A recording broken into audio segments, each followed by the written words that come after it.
नवे पाऊल नवा विचार. लोकार्पण न्यूज. कळवण. मोहनदरी आश्रमशाळेच्या मुख्याध्यापकासह तिघे निलंबित.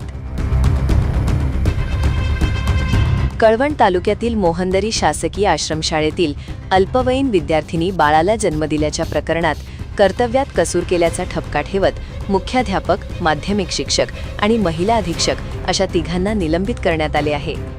आदिवासी आयुक्त दिनकर पावरा यांनी याबाबत आदेश जारी केले. निलंबित करण्यात आलेल्यांमध्ये मुख्याध्यापक अनिल उत्तम अहिरे, माध्यमिक शिक्षक यशवंत एकनाथ बागुल आणि महिला अधीक्षक पूनम रविशंकर मिश्रा यांचा समावेश आहे.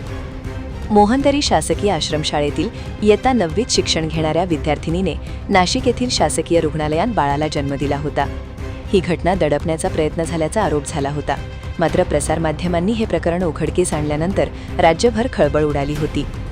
या घटनेची दखल घेत एकात्मिक आदिवासी विकास विभागाने सहाय्यक जिल्हाधिकारी तथा प्रकल्पाधिकारी कश्मीरा संखे यांच्या अध्यक्षतेखाली चौकशी समिती नियुक्त केली होती.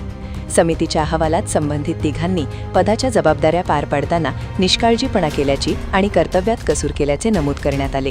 त्यानुसार आदिवासी आयुक्तांनी निलंबनाची कारवाई केली. या प्रकरणामुळे शासकीय आश्रमशाळांमधील विद्यार्थ्यांच्या सुरक्षा, आरोग्य आणि मूलभूत सुविधांबाबत गंभीर प्रश्न पुन्हा ऐरणीवर आले आहेत. या कारवाईनंतर आश्रमशाळांमधील व्यवस्थेत सुधारणा होऊन विद्यार्थ्यांना आवश्यक सुविधा आणि सुरक्षित वातावरण उपलब्ध होईल अशी अपेक्षा व्यक्त होत आहे. बातमी संकलन योगेश मेधने. प्रतिनिधी लोकार्पण मराठी न्यूज.